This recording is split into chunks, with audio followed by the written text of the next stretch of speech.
See if they can get something cooking. Jaden Dixon over the stove. Explodes. Crosses midfield. Nobody's going to touch him. 6-0 Knights out of the gate. 4 plays already for Miami and 3 first downs. Beck taking a shot for the end zone. It is caught. It's a touchdown for C.J. Daniels. And he'll throw on the first down. Way over the middle. Wide open. Tip. Caught down to 3. Big play early for the Mustangs. He's at the 10. The 5. Romello Brinson in the end zone. Right on cue. Let's go. See 368 passing yards for him. 3 touchdowns as he's going to go up top early on. He's got a man open. That's Strowman on the catch. 20-yard line. 1 man to beat. 1 pass. Touchdown, black and gold. From 40, this one's blocked. Recovered. Going the other way. Maybe it was a good thing. Rivers. For Arch Manning. 3rd down and 3. Manning. Downfield wide open. And here's Livingston. Parker Livingston. Look at him go. Just like that. Hook him. Traquan Jones, who has the big touchdown run of 39 yards, and he's getting started again. There he Got on goes. his feet. He's got the 20, 30. Oh, he could go. He's got the 50, 40, 30, 20, 10, and another Traquan Jones touchdown for the Monarchs. And that's kicked. But going to be fielded on the run by Fresno State. There is a flag down for the kicking of the football, but it's run back into the end zone. As Shaz Preston in motion, they'll run left side, breaking a tackle, breaking some more, and into the clear. So Barry Mobley, touchdown, Tulane. What a run by Mobley. Going to take it himself. Ficklin. 1 more man to beat. Makes a move. And there goes the freshman with his first collegiate touchdown. Shotgun look to start things off. Picked off to begin things. And it's a pick 6 right out of the gates. John Nestor on the opening play. Tied with Fields for the second most behind Coleman. Cobb, huge hole. Staying up. Jeremiah Cobb rolling. End zone. Ball is out, but he is in. Dante Moore in the shotgun. Blitz coming. Oh, what a pickup block. And Moore going deep. Got a man on the run. DeCorey and Moore will take it. The freshman touchdown. Hunter Smith, big hole opening up, and now he spins his way. Smith in a foot race down the near side. Tight roping to the 5. Touchdown. Alexander back in the game. 3rd down. Pavia to throw. Looping for the end zone. It is caught. What a catch. Richardson. Touchdown Vanderbilt. First drive netted a touchdown for Ohio State. Saying back to pass again. Goes for Smith. Wide open. Jeremiah Smith down the sideline. Touchdown Buckeyes. Mensah rolls to the right, looking back, throws back at the end zone. Anthony caught it. Did he get a foot down? Waiting for the signal. Yes, he did. Touchdown Duke with 8 seconds to go in the half. Second and less than a yard. Sherrod's got the first down as he goes tumbling over his lineman. It's a 3-play drive for a touchdown. They've gotten tremendous push up there.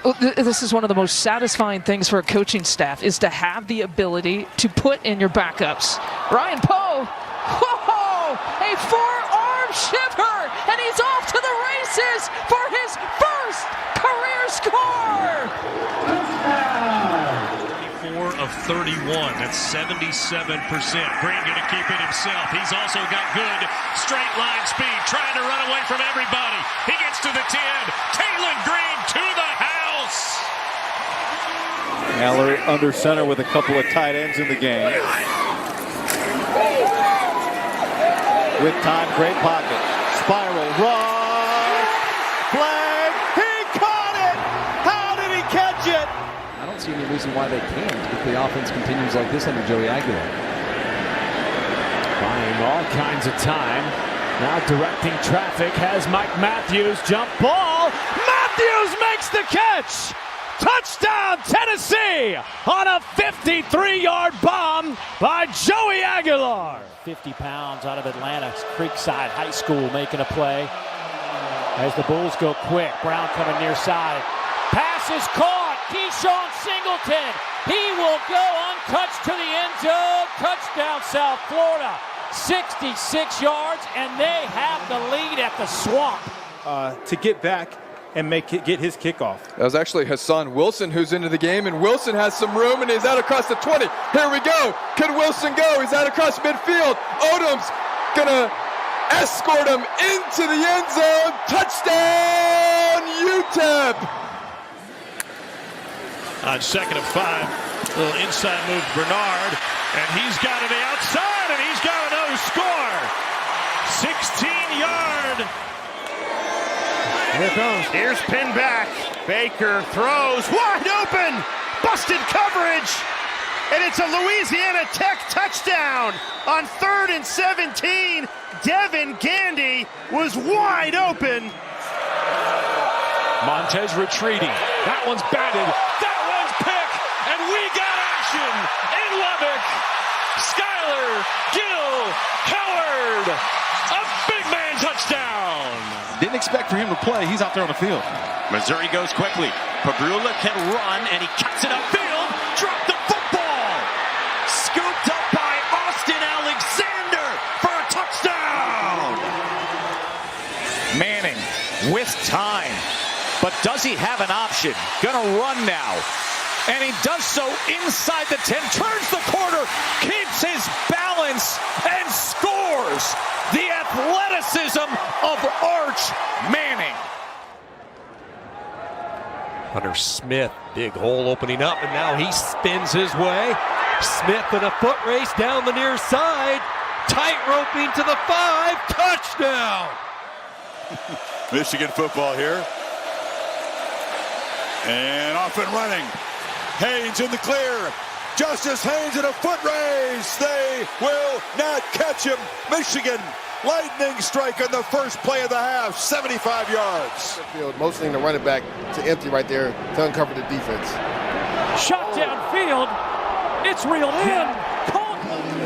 David Nziamume is in a tailback. Klubnik to throw a ball batted high in the air. And it's intercepted. And a touchdown for Troy. Ball on their own 18-yard line. Castellano to the air, pressure in his face, launches one down the field, hits Deuce Robinson in stride. He's gonna go. Touchdown. 82 yards. Dixon in motion. They do snap it. Hit. Fumble. Ball out. It's still loose. Clock rolls. Ball made ready for play. To the end zone. Contested catch. Unbelievable. Reggie Virgil with his second touchdown. Texas Tech. Just offset with Morris of the backfield. They're going to try and run for it here, and he bounces free. Jamari Taylor with a flag down, sees the end zone. If it stands, touchdown. Janish to punt it away. You've got the dangerous Swain. Will he get some space here to return it? Swain spins away from one.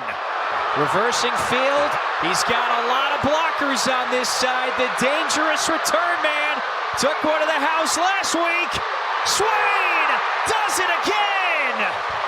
To Swain's punt returning career. That one was partially blocked. So South Carolina blocks the kick. Swain, by the way, picks it up. The play is alive. Swain coming this way again. Is he going to do it? Yes. Swain! Touchdown!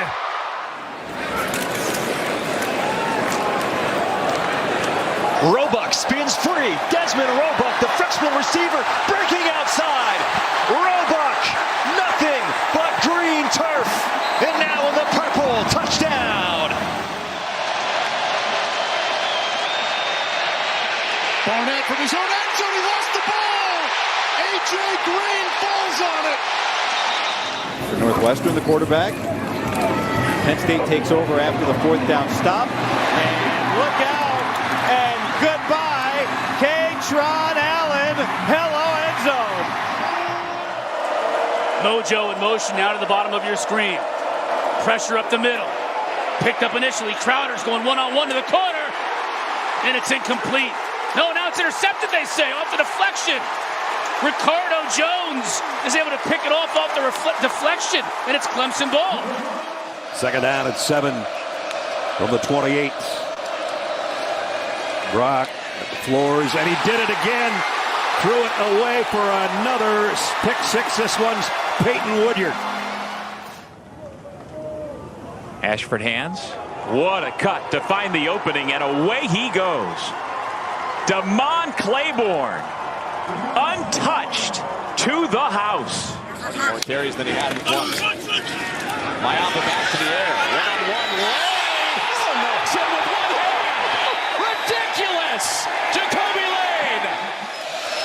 Matt Berry, we cannot wait. Back in Manhattan. Third down. Helms has a pass into the end zone. Run! Mackenzie McGill is in, and that's the winner for North Texas. And second down and 9. 3 timeouts for Lance Leipold in Kansas. Jamal Roberts off the left side with the lead. Roberts off to the races. He is gone. Pick up the first here. 3rd and 1, Syracuse to the air for Ross Simmons. Along the sideline, touchdown! What a grab! UConn needs the 2-yard line to extend the game. Finiano to the end zone, incomplete! Syracuse wins! It's Delorier again with the breakup! Or backs and man coverage nearly as well as in the NFL. Richard up the middle. Gets away. Richard to the end zone. Touchdown. What does Childs have in store here at home? Design run. Childs up the middle for the touchdown. It's Aiden all day in East Lansing. Play action. Childs for the win. Got it. Amari Kelly sends the Spartans to 2-0. Please step, good hold. Good. 2 timeouts left for yourself. Robertson over the middle, wide open. Kobe Prentice into the end zone. Washington, the running back. He'll get the carry up the middle. He falls in the end zone. The fake, and right away throw to the end zone. Touchdown, Romello Brinson.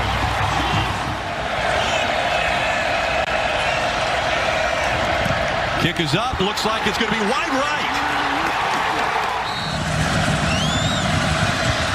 It's good. Hawkins wins it for the Bears. Dramatica for the win, and there it is. Warming up on the sideline. 2 plays to get 9 yards to keep the game going. Pressure was picked up. Shapen, wide open, caught across the middle. Thompson, touchdown.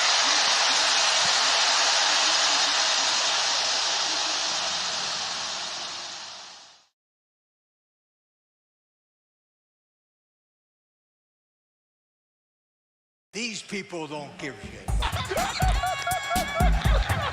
Who's giving them the business? All the man is out on the field. He's going to go into the end zone. He got it. Goes Davis. Oh my God. Davis is going to run it all the way back. Levin's going to win the field. It's going to be to the goal line. It's going to be gone. It's a touchdown. And the Gators have won the game. To the 40. Herman Whitfield to the 30. To the 20. 15, 10, 5. Touchdown FSU. What's happening, everyone? Welcome to College Football Extravaganza. I'm Robert. This is Justin. We're here for week 3 of the 2025 college football season. What a fucking day. What a fucking day. We're going to try to rip through this. We got the call-in number down below, so if you're tuning in, definitely call in at the point when we're ready for that. But right now, it's a morning day. It's a morning day for me as a Gator fan, and I'm just gonna share this with you guys. This was kind of funny. And we don't have to listen to all 3 minutes of it. All right, everybody bow your heads. Father God, we come to you today because you said that where there's 2 or 3, you would be in the midst. Well, Father, there's a whole Florida Gators football team calling on you right now. Father, we know that this is the Sunshine State, but we just pray that, that was awful. A little bit of sun will shine on Gainesville. Father God, everybody else in the state of Florida winning football games. Father God, UCF, USF, Miami, Florida State. Father God, even the Jaguars, Father God, are winning football games. So that just lets us know, Father God, that through you all things are possible.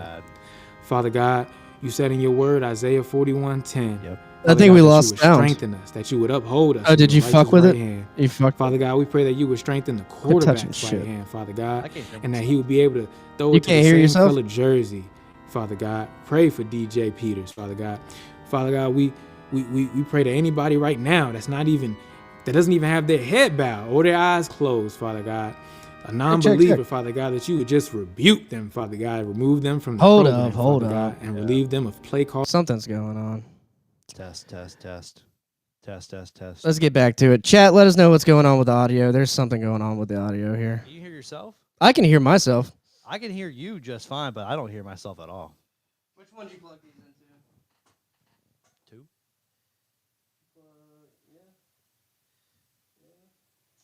Test. Maybe I'm just not talking loud enough. I don't know. This button means that you can hear yourself. That's a good button. But it shut me off. It shut me off completely. I couldn't hear myself when you did that. What about now? Check. I can hear myself now. I can hear myself now. Okay. Well, then we'll stick with that. We'll stick with this. Yeah, we'll stick with that. Chat, let us know. We got 7 people live. Let's go back to sharing that. This guy's good. Let me see. What's his this guy does a lot of skits. He's got all sorts of Brendan Clinton. Yeah, I see him all the time. He's fucking hilarious. This is calling duties, Father God. I'm very remorseful as a Gator fan. Or hold any position, Father God. Pray that you would just smite them from the program, Father God. Amen. All right, let's watch the film now. All right, it's 1st and 10, right? We up 3. All right, now everybody take a look at the great DJ Peters, that quarterback.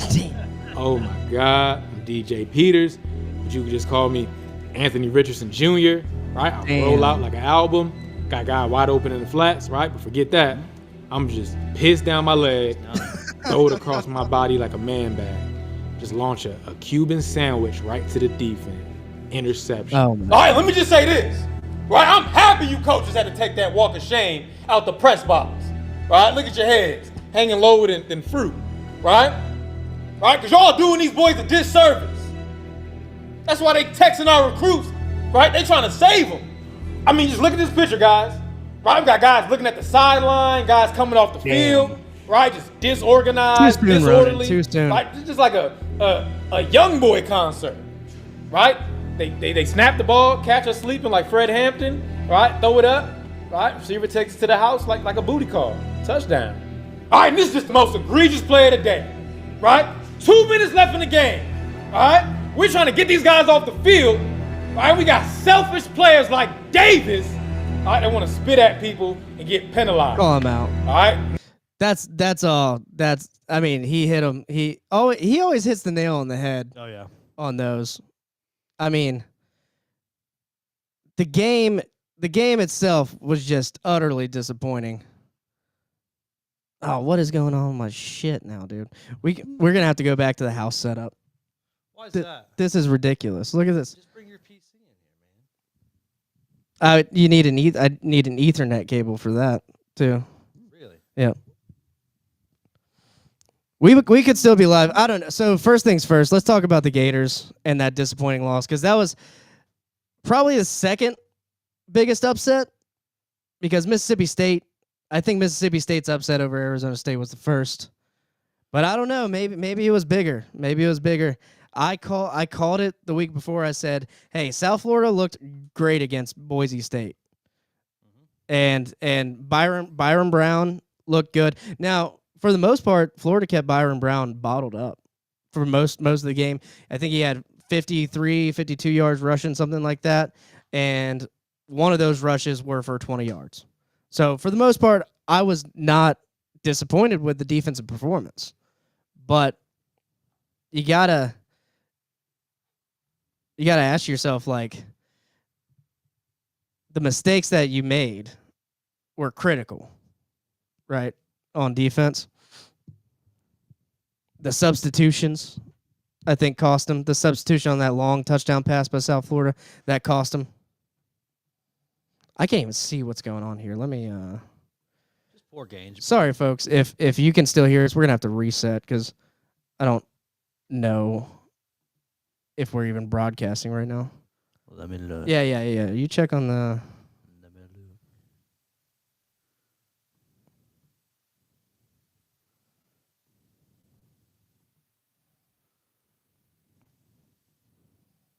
There we go. Are we dead? We're live. I think. Yeah, it's just your screen. Okay, that's fine. I can't say anything. I can't change anything though.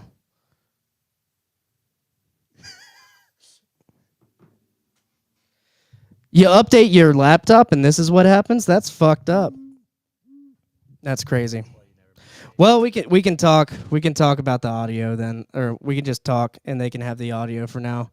And when my computer is done taking a shit on the floor, we can figure it out. This is why you don't steal ThinkPads from your high school from 10 years ago.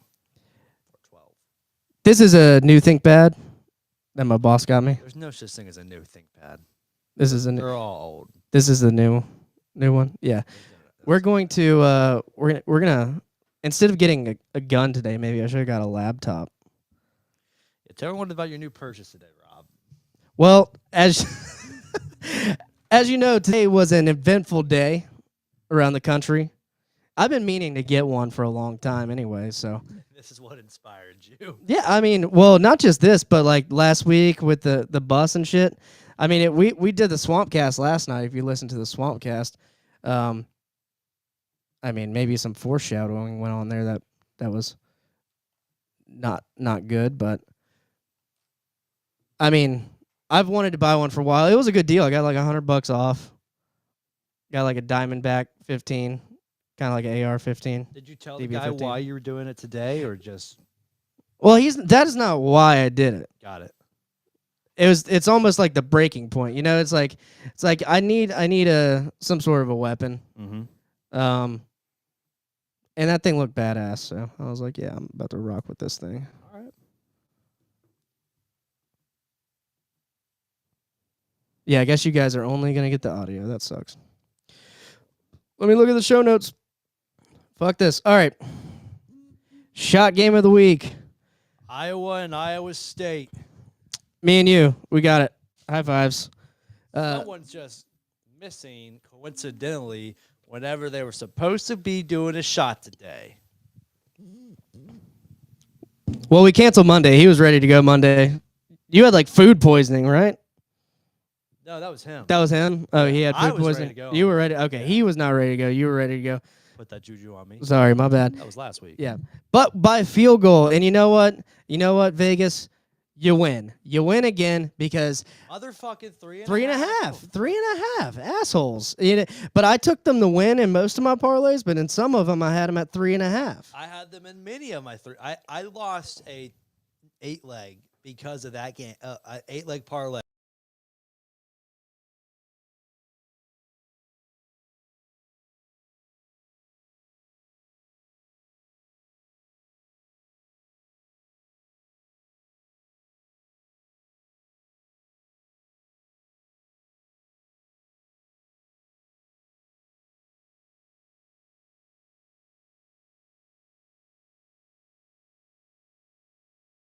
Fucking pussy working. I just want my shit to work. Okay. Yeah, my boys are blowing me up now because the shit's dead. There we go. I just want my shit to work. Because the shit's fucking dead. Check it now. It should be back alive. We will not be sharing any fucking clips today. We're just gonna do it straight up then. Yeah, no, don't share any clips. Yeah, we're just going straight up now. Too many clips that I just don't want to rewatch again. Yeah, that's fine. So yeah, Iowa State. I mean, not much to say. It was the classic Cyhawk. It was a classic game. Iowa State game. I really did expect Iowa State to have like 30 points in this game. Me too. I thought, but that's the problem. I thought, and when you think, then college football just goes back to being regular college football, and the Iowa State-Iowa game is just that. Yeah. It's just what it always is. Yeah, I agree. A 1 to 3 point game. 1 to 3 points. Not 3.5. That's too many points. Too many points. You will lose if you bet Correct. anything above that. Which So- that's like the cardinal rule of betting football. Cardinals. Don't ever bet fucking 3.5. Yeah. Don't bet 3.5. Don't bet fucking 4.5. You can bet 6.5. Don't bet 3.5 or 4.5. It's ridiculous. And yeah, I bet you can bet 9.5. You can bet 6.5. You can bet 2.5. Don't fucking bet 3.5. Now, Don't do it. Now, I want to go back to the Gators before we get to the AP poll, since we're not going to do clips or anything like that today. So, what do you make of it?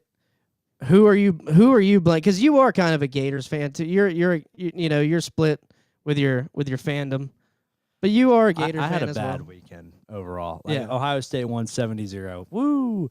I'm a Marshall fan, a Florida fan. Before I was an Ohio State fan, and I had a dark Saturday. Well, West Virginia lost. You guys were celebrating that in the stadium. Yeah. Yeah. What's like one of like 101 college football 101. You don't celebrate someone else's loss until your game is over. You don't celebrate someone else's loss until your game is over. And the whole fucking organization said, "Ha ha, WVU, you lost." So what are we going to do? We're going to play. We're in the middle of our actual live game versus FCS Missouri State. And we said we're going to put the last minute of the Ohio University West Virginia game where West Virginia lost, because both of those teams hate West Virginia. West Virginia loses, the whole stadium celebrates. And then what do? We lose to an FCS school in true Marshall fucking fashion. It's going to be such a bad year. I'm going to hate my life. We're playing another one this weekend. I have zero confidence. I have no faith. All I want to do is just get drunk. Casey says, Rob and Justin, will y'all feel better if USF beats Miami? Absolutely. I think, because and I think you can take this exact same mentality, Casey. When you lose to a team at this point in the season, you then need to support that team, because then it's on your resume. Whether it's a resume that's a win or a loss, that's on your resume. You need that team to do good, because if that team does bad and absolutely falls apart, like FSU and Alabama, that doesn't look good on FSU. It's like with Ole Miss and Kentucky last year.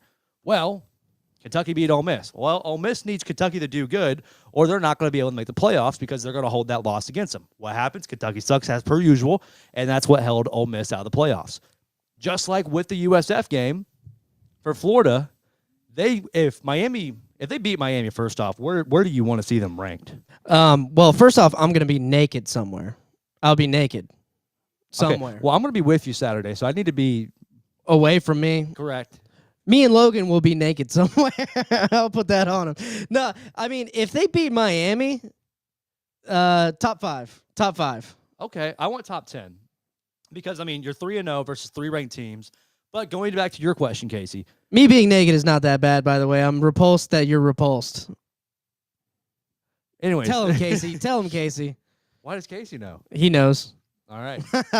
But the mentality is Florida needs USF to do good. So if they were to beat Miami, it looks phenomenal. Now, if Florida loses to Miami as well, then who gives a shit at this point? Florida season's over. But right now, when you are technically still a playoff contender, you need the teams that beat you to do well, because they are representing your team and your and your organization. No, it doesn't matter how much you hate them, but I think you can agree with me on that, on the FSU mentality when it comes to Bama. Bama needs FSU to do well this season. They need them to be an 8-win, 9-win team, because then Bama won't be held so deeply for that. But if they go 6-6, it's like they lost a fucking FSU out of the ACC, who didn't even go to the conference championship in the ACC. What the fuck were we supposed to do about that? No, it's just not a good look. Yeah. But we knew going into this game. USF was. I knew they were legit. Casey, you didn't have to tell me that. I saw Byron Brown the week before. I took USF to cover the 17.5. The thing, oh yeah, I mean, I you think know what I'm saying? I took 17.5 too for USF. But here's the thing, is I wasn't surprised by any means that game was competitive. I was expecting it to be. I didn't pay attention to 17.5. I don't pay attention to the SEC. It didn't have to be competitive, though. No, it didn't, and we'll get into that here in a second. But I just don't think that team really was respecting what was coming to the field that day. And I just don't think that they realized, like, this is little brother in the state. This is a team that has competitiveness. They just blew out Boise State, who has made more playoff appearances than the entire organization of Florida football. So you should take that kind of deep to heart.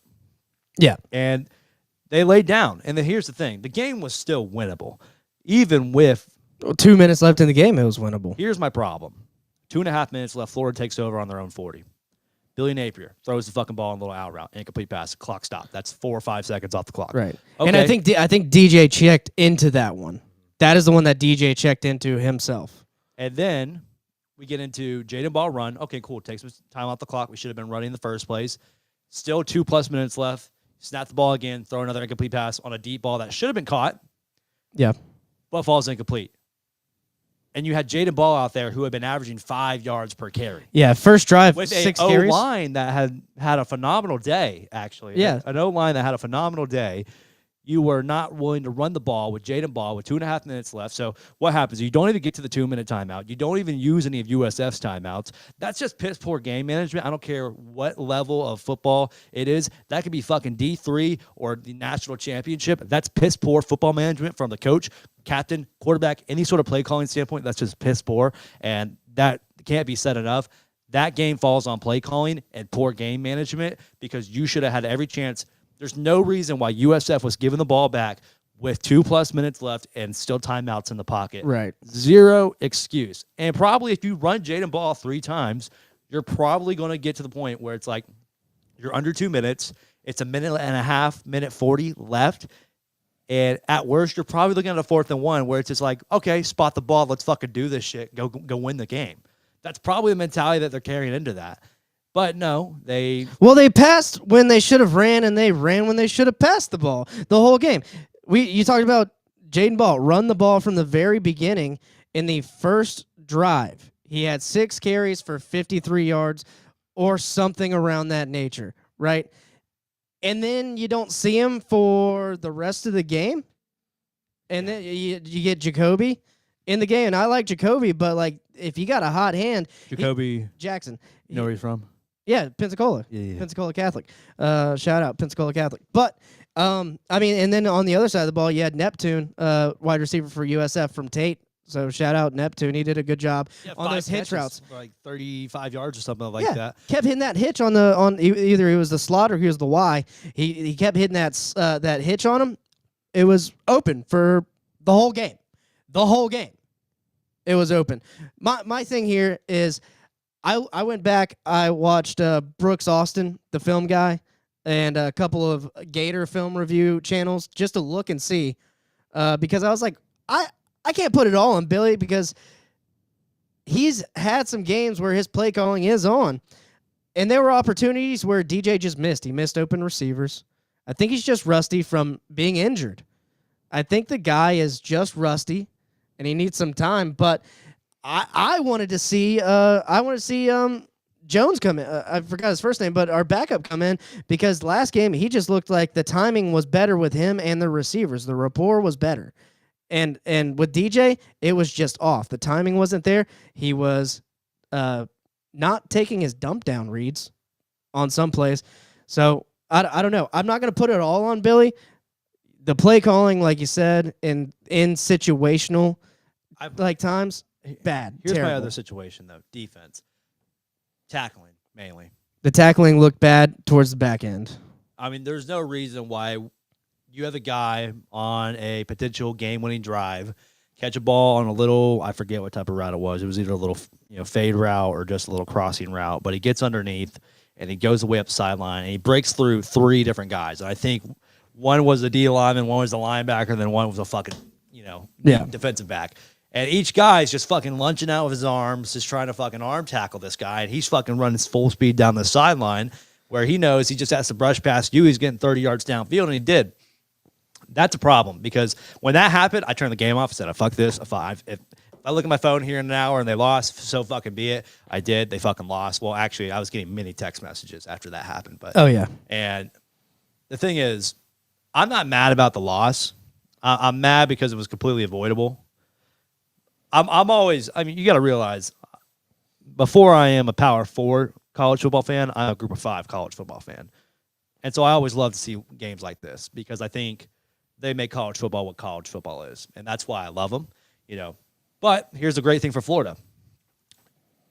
It's a 12-team college football playoff, and you can still make it. And Notre Dame lost to NIU last year and made the national championship. But here's the thing.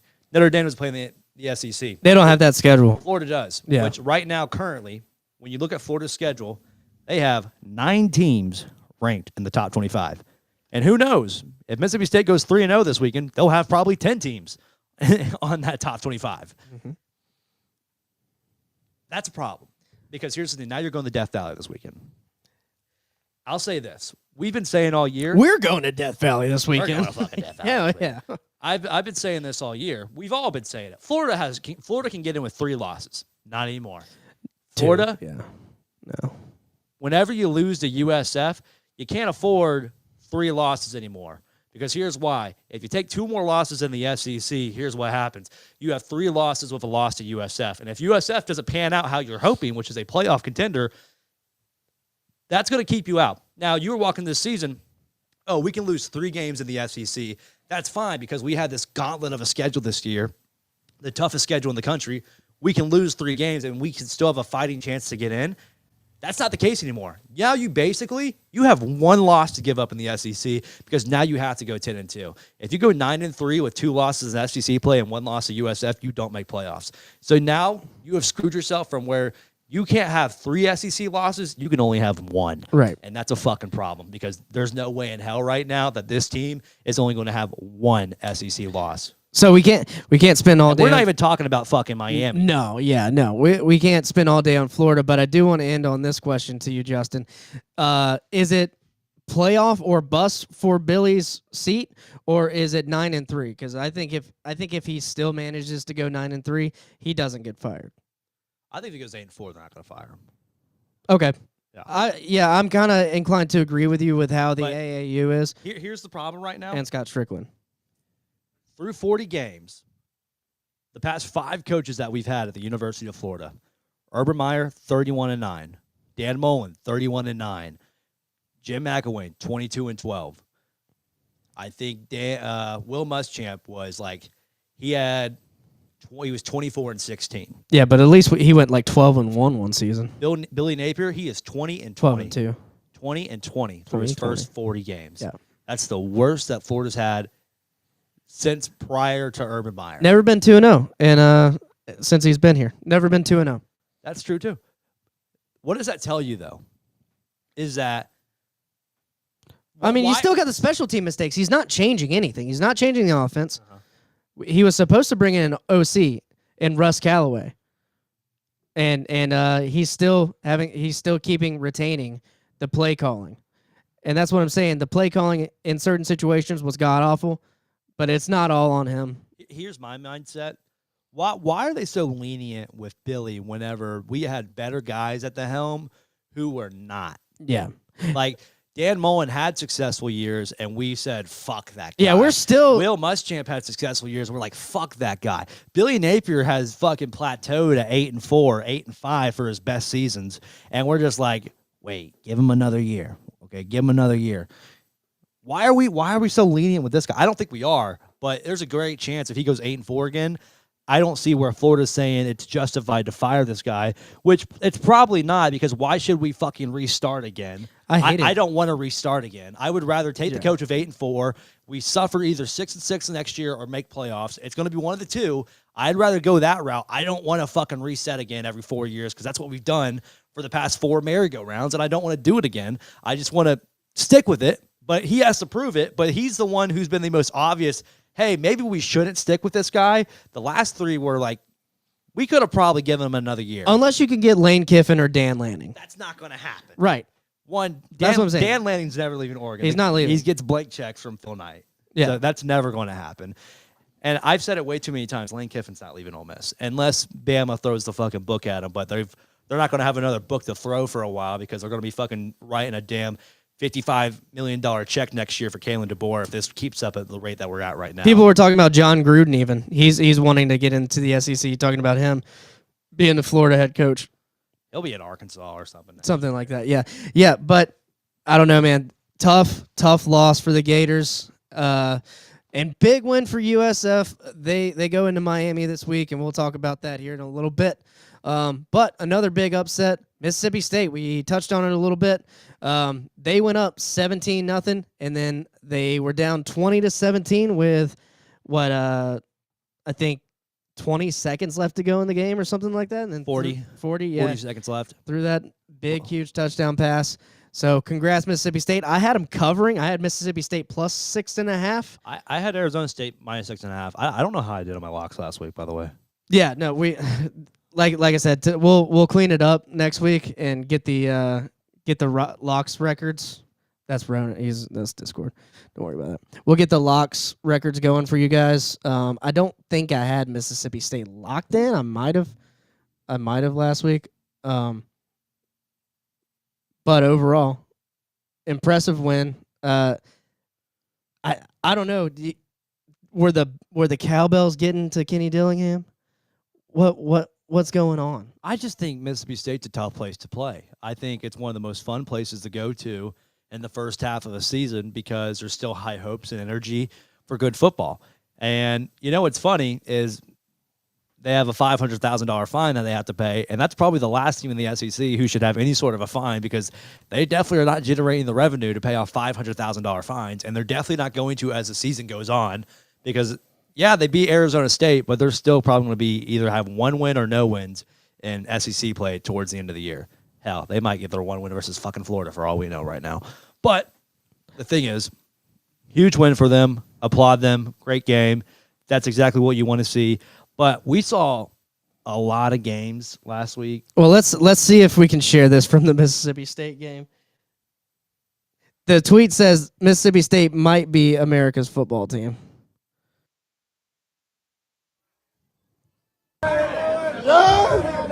Hey, let me tell you guys something. Tell me something. There ain't but one thing better than this. Yo. Hey, and I'm going to take care of that later tonight.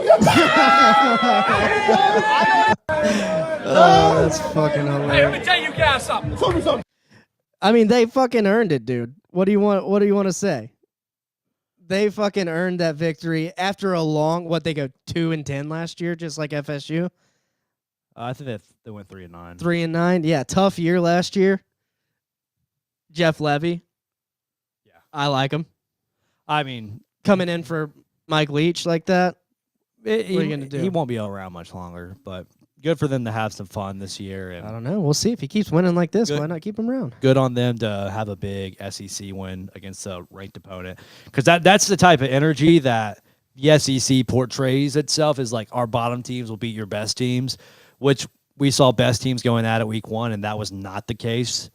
But so for them to portray the image that the SEC likes to act like it has most of the time, that was good on them to uphold that SEC, image right there. Because right now, for me, the Big 12's in shambles. I don't know where to go in the Big 12. Kansas State, fucking shit show. Then we see Arizona State losing this game. Colorado's not it. Baylor lost to Auburn. Oklahoma State got fucking shelled by Oregon, 69-3. God awful. If you're an Oklahoma State fan, man, the Mike Gundy shot to the top of the first to be fired head coaching odds. He's right there with Billy, probably. I don't know. Well, Brent Pry, in my opinion, is going to be number one. Guy's 0-2 now. Yeah, it's only going to get worse too. But a lot of games in college football last week, and I think it was still a very fun week. On the Big 12, though, it's kind of weird because we saw Kansas lose to Missouri. That was a interesting game. We saw Cincinnati. They won 34-20. Kansas busted my parlay there. We saw Ohio beat West Virginia. Of course, that was the big game. Mm-hmm. Army beat Kansas State. We put this on the record already, but I'll just keep stacking it on. Don't start the season in Ireland. Don't start the season in Ireland. Don't start the season in Ireland. Just ask FSU. Look at Kansas State. They're now 1-2. They lost to Army last week. They were in a bloodfest with University. Or if you do, you got to North win. Dakota. You have to win in Ireland. You have to win, but if you lose, you're fucked. Yeah. Like you were for an all-time bad season for the rest of the year. The Irish curse. Yeah, we saw UCF win, Arizona win, and BYU win, but I think most of the Big 12 struggled last week, and that wasn't good. But Baylor, I'll say this. My boy Sawyer Robinson, hell yeah. Fuck yeah. Do your thing. Been saying this guy's going to be a fucking stud all year long. The funny thing is the guy is second in the country in passing yards, but he's only played 2 games. The rest of the guys in the top 5 have all thrown 3 games, including like Avery Johnson. That tells you the type of games that man's slinging right now. The guy's averaging like 425 a game.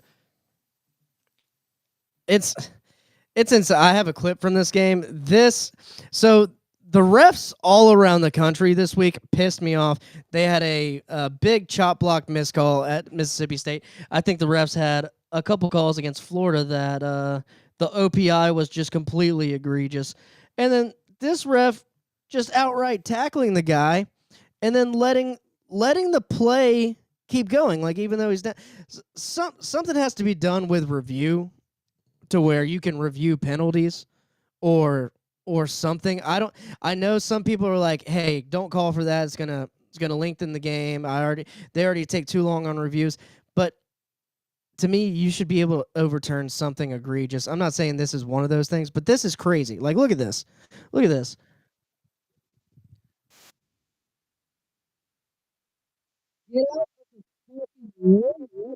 Down, and the ref's like, yeah, my bad, dude.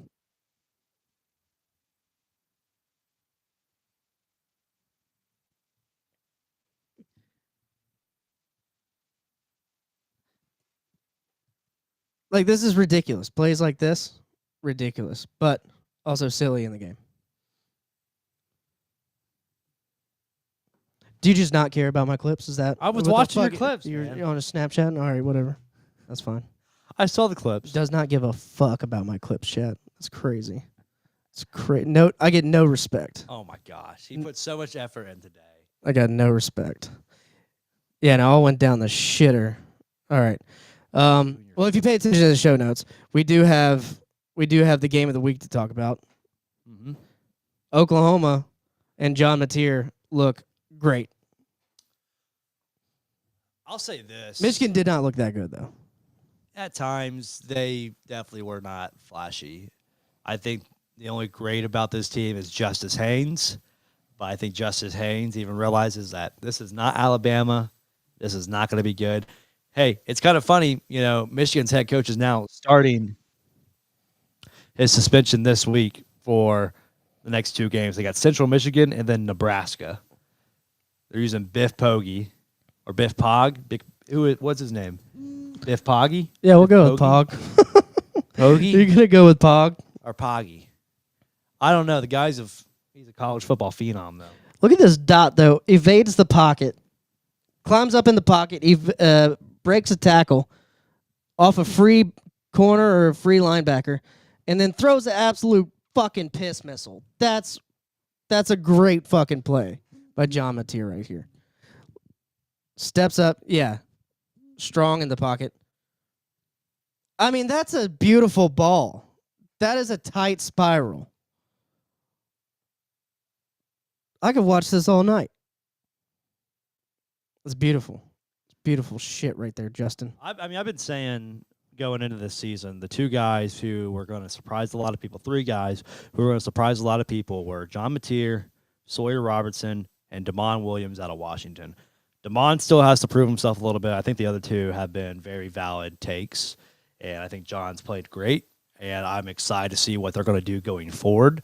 But for Oklahoma, it's huge because now we get Red River rivalry and a potential undefeated matchup in the Cotton Bowl here in a few weeks, which that could be very exciting. Let's see how this young man will do. I mean, right now, if you had to call it today, right now, I'm looking at Oklahoma. I don't know. I mean, Texas redeemed themselves a little bit this past week against San Jose State, and we can cover them a little bit too. But I mean, this guy's got something. I mean, listen to how he talks.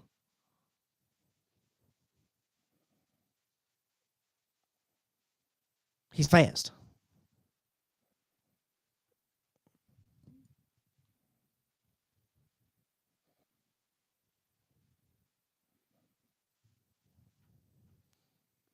Dual threat guy with a cannon of an arm.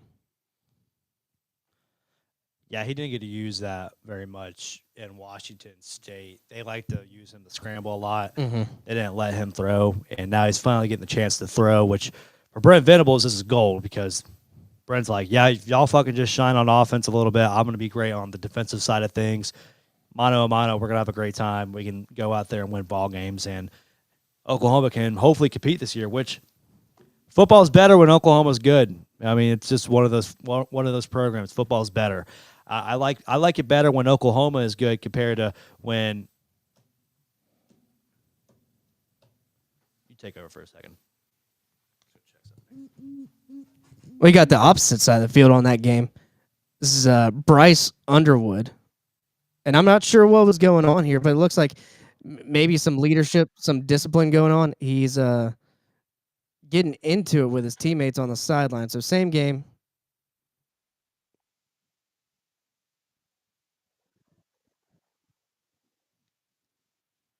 Sorry about that. Oh, you're good.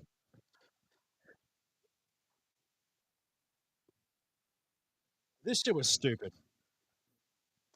So what happened here? I didn't get to see this. They were this just part. the backfield just wasn't seeing eye to eye on things, and they were just not liking it. Justice Haynes was not happy about a lot of the play calls during the game, and it's understandable. They just seem very out of the loop. But that's what Michigan's going to be this year. There's not going to be much correlation. You have a young freshman as your quarterback. You're not going to have that same energy that you're used to in the SEC. Right. And I think, maybe he's stepping up and trying to be a leader for the group, right? And trying to say, hey, I don't care if you don't like it. Let's get on the same page here. But big win, big cross-conference, ranked win versus Oklahoma or versus Michigan for Oklahoma. And you go to Texas, like you were mentioning, the Red River rivalry.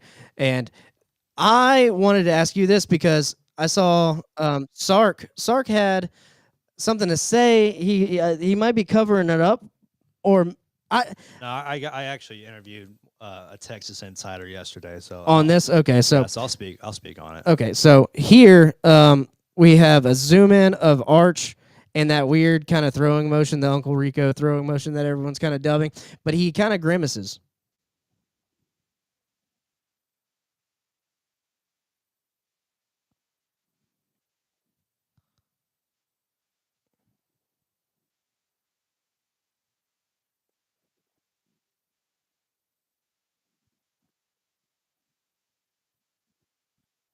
I mean, but maybe he's grimacing because he made a bad throw. No, he's a Manning, and the Mannings make weird faces. And you think that's what it is? A few plays after, he threw a 45-yard dot. Right. I talked to CJ Vogel for On Texas Football yesterday, who he works very closely with the Texas football organization, and he shot it down just like Sark did. He went a little more detail on Sark. He's like, Sark's just a guy who doesn't like speculation. Even when guys are hurt, like we talk about Xavier Worthy a few years ago. Xavier Worthy had a busted hamstring, and we didn't know about it till months after the season. Mhm. And Sark's never going to talk about injuries. It's not his fucking forte, which that's exactly true. It's not what he does. And when it comes to that right there, he just doesn't like whenever, the situation is you're over here asking questions about these clips for my players, and I just, I'm not going to over here tolerate it. But I can say this for sure, is that Sark knows that Arch is a guy who's still trying to figure things out. He's a guy who's trying to really get the energy going back again. And I think when it comes to that play in general, he's just one. He's a Manning. The Mannings make a lot of weird faces. If you go back and do make weird faces, that's true. Peyton, Eli, Archie, when any of them play, that's all they do is make those type of faces whenever they throw. I don't think he's hurt. I think he's fine. There was definitely no problems going forward, but I think he played a great game after that too. I wanted to sneak this one in here since we did mention the Kansas-Missouri game earlier and how Missouri busted my parlay because I had Kansas plus 5.5, which was a bad beat. It was a bad beat. if you ask me. This guy calls out a player on the Missouri football team calls out one of the student journalists in the press. Oh, let's rewind it.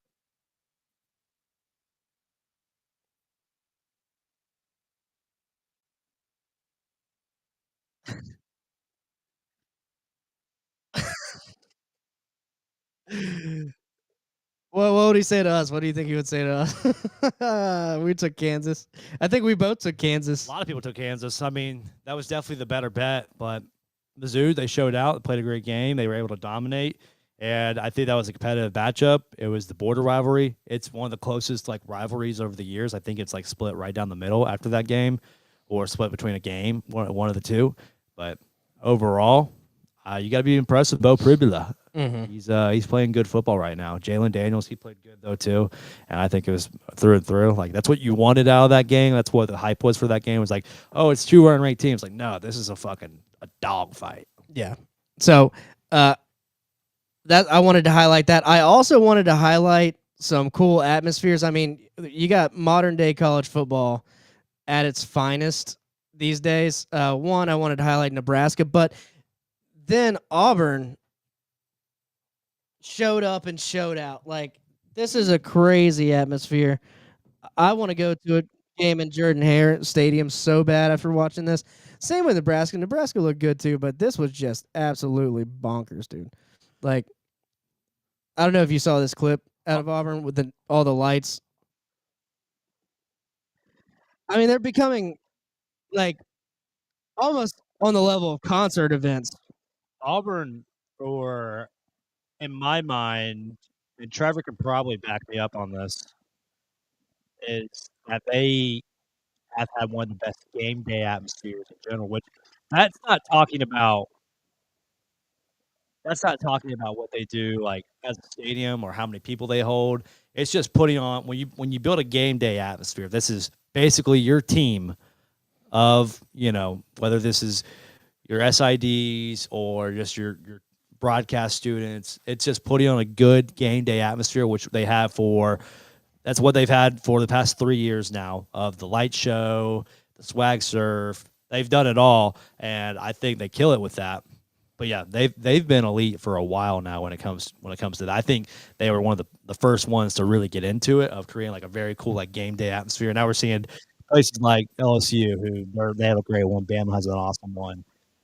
And everyone else is kind of following behind now, but they've had one for a while, to my mind. Well, check out this Nebraska, dude. Nebraska. I mean, what else better to do in Lincoln, Nebraska on a Saturday night than go check out the Huskers play and have like a fucking light show going on? This is absolutely prime time college football time, dude. Yeah, win or lose, Auburn fans do show up, Trevor. That is true.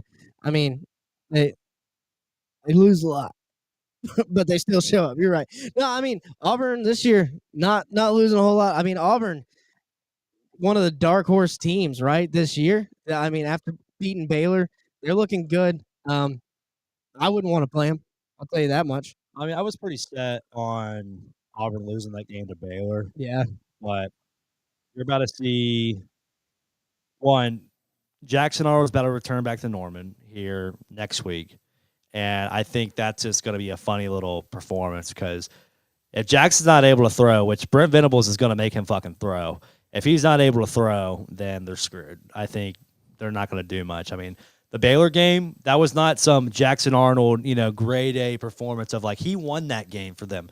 No, it was Dave Aranda fucking calling cover 2 all game, putting the safeties up high, and just running the ball underneath all game, and just checking up the field on Baylor. That wasn't Jackson Arnold performance at all. I don't think the guy had over 150 yards in passing. I still got to see more out of Auburn before I start saying like this team's going to go compete versus Oklahoma and Georgia when they come to town. Because right now it's just like, nah, I'm still not on that train. I think I wanted to cover one more thing. I think before we get into week 3 predictions and locks, and it's Colorado and Deion Sanders potentially having found his quarterback, and his quarterback has a dream, and as a white guy.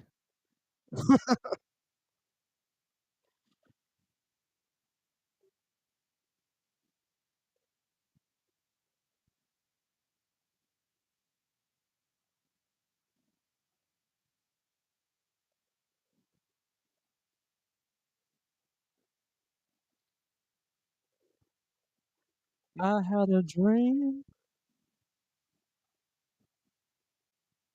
I had a dream.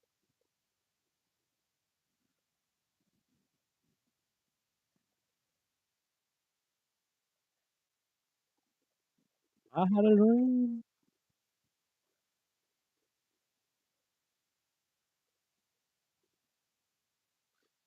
Martin Luther Staub, baby.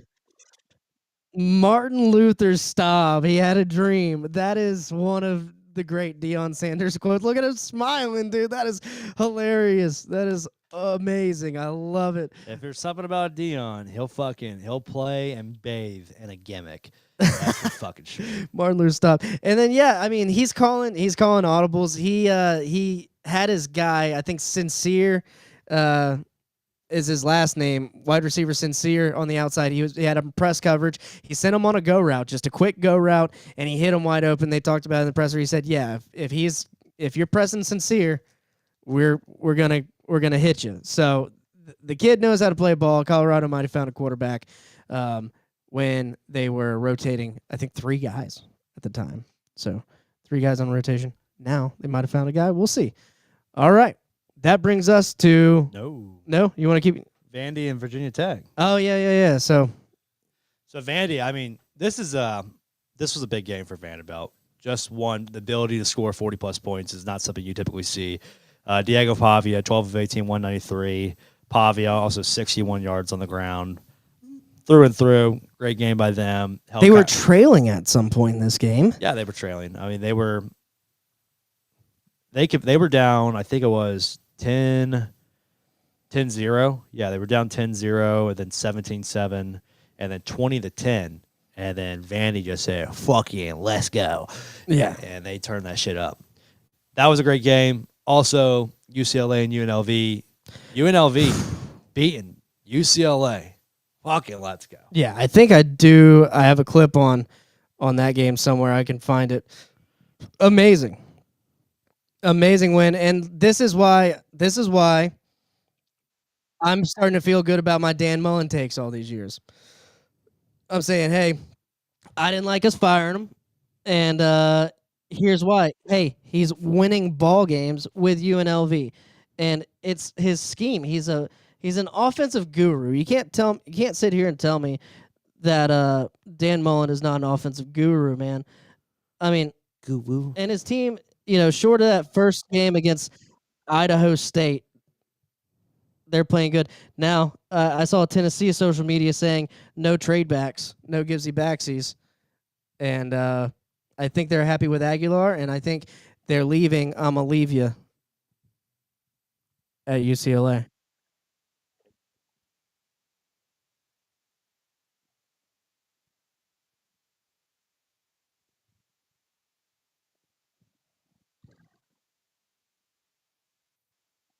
Crazy way to win that game.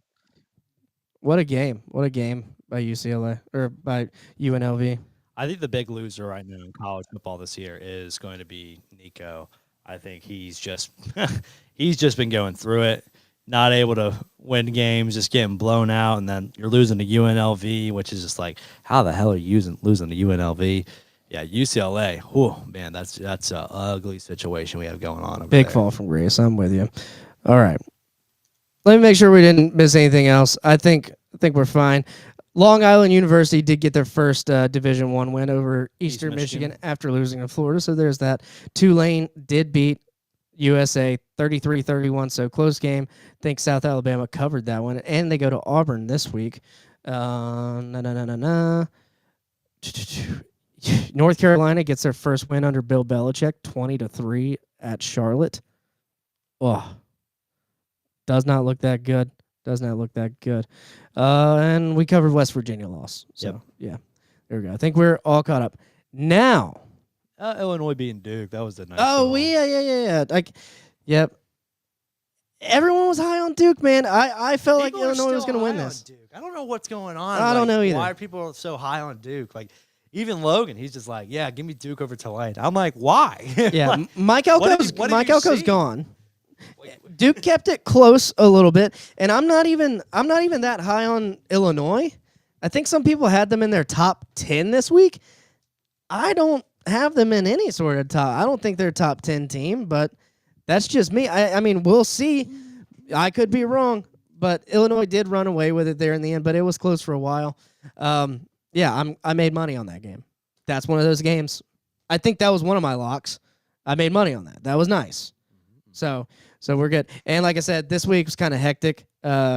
We will get the lock records going on. I think I had a good week last week, though. I know I at least won the USF one. I won the Iowa State one, and then I won the Illinois one for sure. So that's 3. Well, maybe I didn't. Maybe I got 3.5 on Iowa State. Not sure. We'll have to see about that one. But tomorrow we got some games.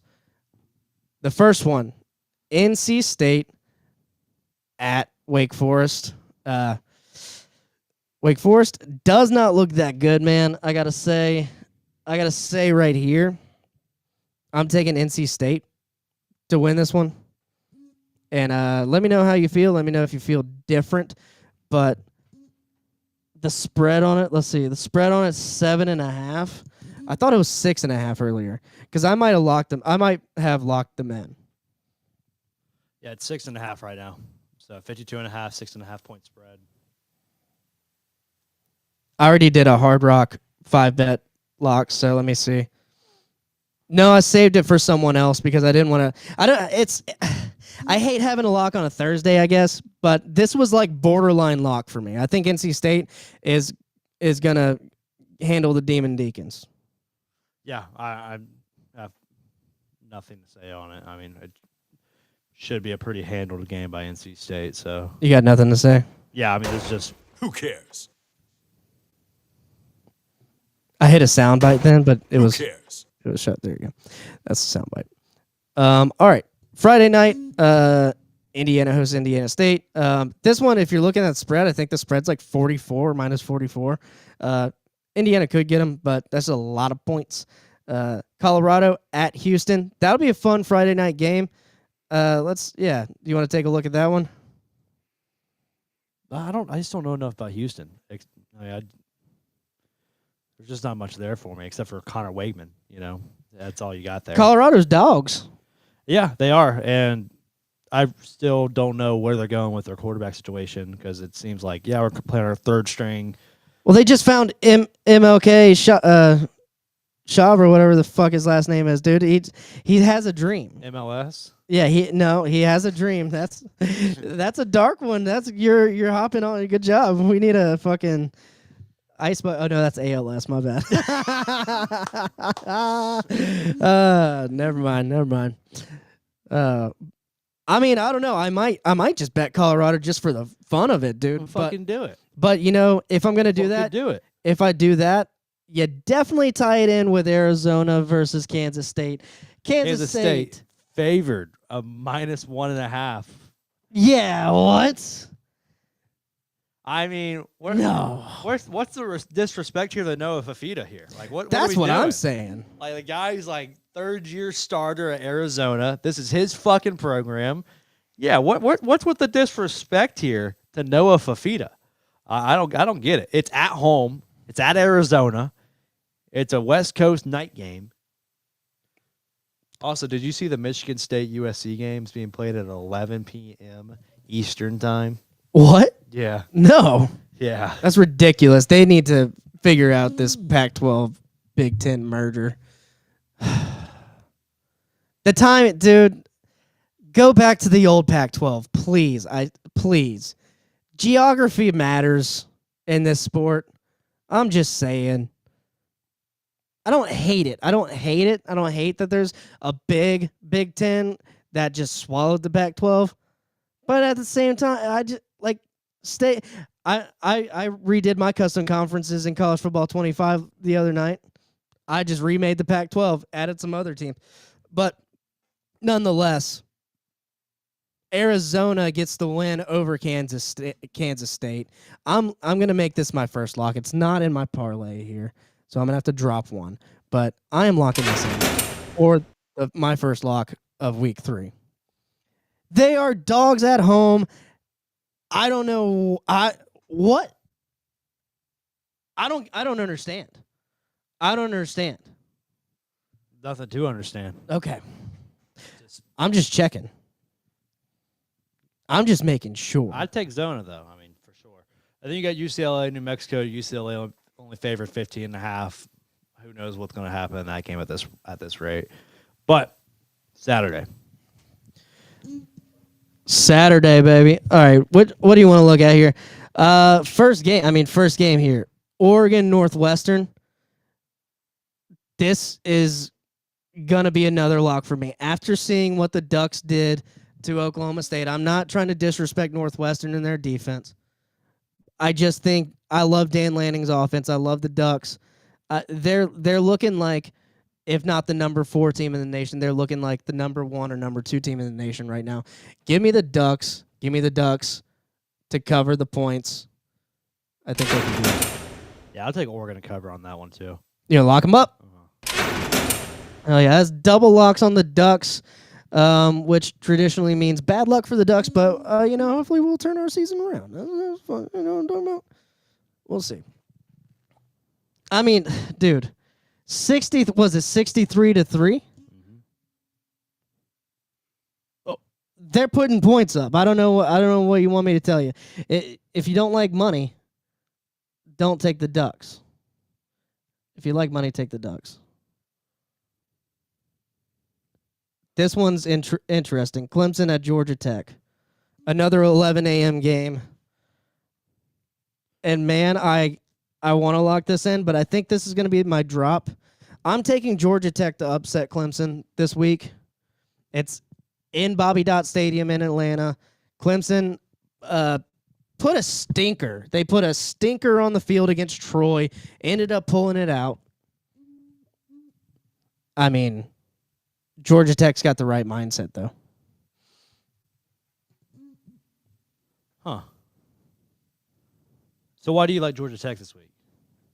I like Georgia Tech in general. I mean, I think after watching the LSU game mostly against Clemson, I think there's weaknesses that were exploited. I think Georgia Tech can run the football down Clemson's throat. Or at the very least, Haynes King is a dual threat quarterback enough to where he can improvise in key situations. I didn't like the slow start that I saw against Troy last week. How did Haynes King do against who they play last week? Gardner Webb. Yeah, he did good against Colorado. I didn't see what happened against Gardner Webb. Okay. I believe in him. I believe in Brent Key. Okay. I like what he's got going on over there. And this is an 11 a.m. game.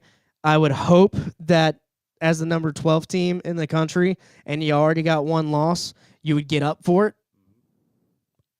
I think Georgia Tech's got a killer mindset, killer bee mindset. Well, right now Haynes King is questionable for this game. If he's out, then I'm changing my pick. Is he questionable? Oh, did he get hurt against Gardner Webb? He didn't play. I was just teeing you up. I was teeing you up. Set me up for failure. I didn't know if you were bullshitting or not, so I was. No, I didn't know. I didn't know he was hurt. Yeah, he didn't play because when you look at if you scroll down a little bit and you look at players, you'll see Aaron Philo is their leading passer. And it's like, why is Aaron Philo leading this team in passing? Yeah, because Haynes King didn't play last week. But he threw for 373 yards, but against Gardner Webb. Yeah, 1 interception. Yeah, I don't know. I'm not making a pick on this game because I don't know who's. Well, say if Haynes King does play and he's healthy, fully healthy. I'll take Clemson. And I don't hate that pick either. I don't think it's going to be a blowout either way. If Georgia Tech wins, I think it'll be close. I think that's how they grind games out. That is unfortunate, man. If he's hurt, that is shitty. Do you want to pull up this Oklahoma Temple game? You got a lock there?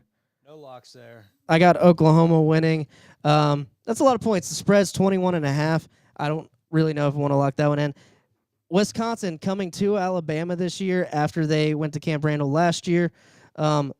Alabama minus 20.5 points. That's a lot of points.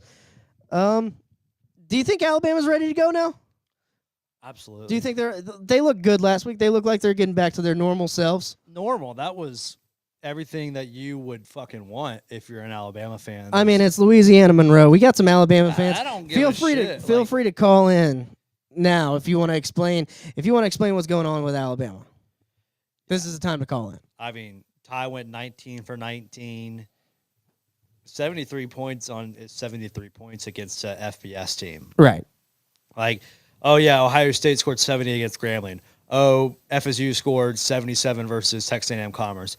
Those aren't FBS teams. ULM is an FBS team. That's 73 points against a FBS team. I don't care how you feel.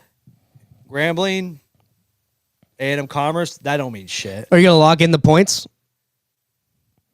Are you going to lock in Alabama with the 20.5, though? Yeah, I'll take it. You're going to lock it in? I'll take it.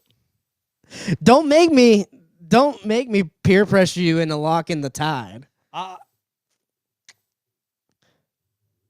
If Casey calls in, I'll lock it in. If Casey calls in, he locks it in. So I'm not going to hit the lock. Not going to hit the lock just yet, but potential lock for Justin there, pending our callers and listeners. Now, Central Michigan at Michigan. Michigan favorite minus 27.5 points. Nebraska playing Houston Christian. Man, a lot of you would probably know most of these FCS teams. The Houston Christian, never heard of them. Oh yeah, Houston Christian. That's nothing happening. Yeah, Towson, we know Towson. Pete Shinnick. We love Towson. Pete Shinnick. Go coach. Hopefully they upset the Terrapins. These games have no spread on them. Can't even pick them. Auburn, South Alabama. This one's interesting at 11:45 in Jordan-Hare Stadium. Auburn's favorite, 24.5 points, and I kind of think that South Alabama keeps it close for some reason. So I'm not locking it in, but hopefully Auburn stomps and continues their path to the playoffs that some people think they're on. 24.5. That's pretty steep. We'll see what they can do. South Alabama, I'm just hesitant on that because they did put some pressure on Tulane last week. They put some pressure on a good Tulane team. So 33-31. Yeah, I'm gonna hold off on that. Yeah, I'm holding off on it too. If I had to pick, gun to my head, I think South Alabama I'd take South Alabama with 24 points and root for a fun game. You know, I'd like to see a close game. That's one of those things where if South Alabama got big, it's a rivalry. You know, like, and that's a big time Hugh Freeze game to lose. Too. Yeah. Oh. Yeah. I mean, if we're talking Hugh Freeze. Yeah. Overlooking big time. Penn State plays Villanova basketball school. No spread there. I think Penn State will get them by like probably 44 points or something like that. Hell, they only scored fucking 34 on FIU last week. Yeah. So, and I made money on that. So that I liked. I think that was one of my other locks. I think I had FIU as a lock of the week last week, but I'll go back and see. Georgia at Tennessee. That's game of the week. That's game of the week. We'll get back to that. Oregon State at Texas Tech. Oregon State looks awful. Oregon State looks awful. Texas Tech looks good. They're going to throw the tortillas. Minus 23.5 is a lot of points to cover. What do I have? Oh, damn it. I'm going to have to change my locks up. I had the over in the South Alabama game. I don't like that. Great matchup. People are telling me to believe in Texas Tech this year. I looked at them. I think they're good. They spent all their money in the transfer portal. I think I'm taking Texas Tech with the 23.5. Hard Rock has them at 24. But I'm going to take him. I'm going to lock him in. Beat the Beavs. Beating the Beavs. Beat the Beav. Okay. I like Tech, but I'm not locking that in. So USC and Purdue. Yeah. 20.5 a USC favor on the road against Purdue. Yeah, I like that too. That's a good one. You're going to lock that one in? No. No? How about this one, though? He's teasing me, folks. He's teasing me with the locks. University of North Texas favored -5.5 versus Washington State. What? UNT? UNT favored 5.5 against Washington State. That's hilarious to me. Because one, North Texas just went toe-to-toe with Western Michigan in overtime. Washington State, they beat Idaho 13-10, and then San Diego State 36-13. I would have touched this game with a 10-foot fucking pole. That is funny, though. I wouldn't touch it with a 10-foot fucking And pole. Washington State's going to North Texas? Man, they got to go to another conference, or they got to wait on people to come into the Pac-12. Isn't there a deal, right? There's a deal. With like Boise. And Yeah, Boise State's coming over. Yeah. Yeah, okay. So just be patient, folks. Y'all will get to play some good football. All right. Again. Eat shit, Pitt. Eat No, I'm shit, joking. Pitt, Yeah. West Virginia. Yeah, lock it in Pitt.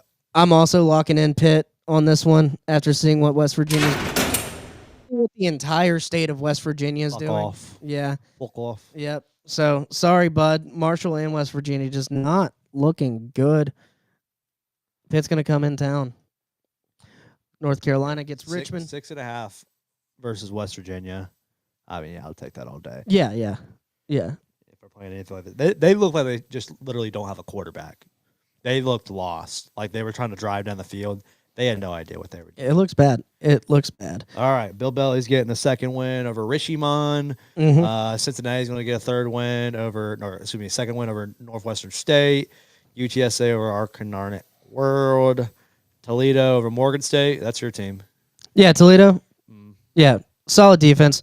They're in the Glass Bowl. Tickets as low as $28. You see Arkansas and Arkansas State played for the first time ever? Yeah. Arkansas handled it, too. See, and I think this is kind of how college football should be in a perfect world. You play the in-state teams. Why the fuck is Iowa State going to Arkansas State? Yeah. Who scheduled that shit? Yeah, I don't know. I mean, Now, Arkansas State, very nice stadium. Yeah. But, yeah, not. Yeah, it doesn't make sense to me either. But this is modern college football. You do a home and home. You agreed to it somewhere down the line, or an AD did, and you got stuck with it 5 to 10 years later. Louisiana, Mizzou. Yeah, did you see JMU locked in a game versus, I think it was like Middle Tennessee or somebody, or like it was some Group of 5 team. I think it was Liberty, actually. They locked in a game for 2040. That's God. The farthest out contracted college football game right now active. That's ridiculous. They locked up a game 15 years from now. They said, "Hey, what are you doing? 2040. What are you doing? 2040. Playing you. Second week of September. I'm playing you. You got anything? We're playing you. You want to play? Yeah, we'll play. We're probably gonna be dead. Us fucking old Could be geezers. dead. We're probably gonna be fucking We dead. get shot in the neck. No. Yeah. Oh, Rob. damn. Couldn't. Rob, Oh, I was feeling. apologize. Yeah, no. I'm just saying. Oh, sorry. Too soon. Yeah. REP. Anyway. I don't understand the 2040 scheduling. I don't understand. But I mean, some of those games get canceled too. You get realigned in conferences. It doesn't make any sense. Yeah. No, that's just it was weird seeing that, but yeah, Arkansas State, Iowa State, that's interesting. Then we get Louisiana, Mizzou. I don't. Yeah, with the Iowa State though, I think I stay away from the 20.5 though. Yeah, I mean they looked good versus South Dakota, but it was very. It's an away game. I don't know. I just don't like it enough to lock it in. Like you said, Louisiana at Mizzou. Mizzou finally finds itself in the top 25. Mizzou minus 27.5 point favorites. I'm inclined to agree, seeing how they played against Kansas, but I'm just not locking it in. UTEP at Texas. 41.5. 41.5. That's a lot of points. They could do it though. I think they could do it. I don't really care to lock it in. This game. All right. This is the state of Florida game right here. 17.5 last week dogs for South Florida on the road. 17.5 this week on the road. Dogs on the road in Florida. On the CW network is fucking criminal of all things. Yeah. No one has the CW network. That's fucked up. But I don't know. I really don't have a pick on this game. I got a pick. I'm not locking it in or anything. I'm super curious to see what game day does. They're probably just going to pick Miami. Like, I'll pick Miami to win. Yeah. And by no means am I saying Miami is covering a 17.5 point spread. No. I mean, and Miami didn't look super clean and polished against Notre Dame in that game.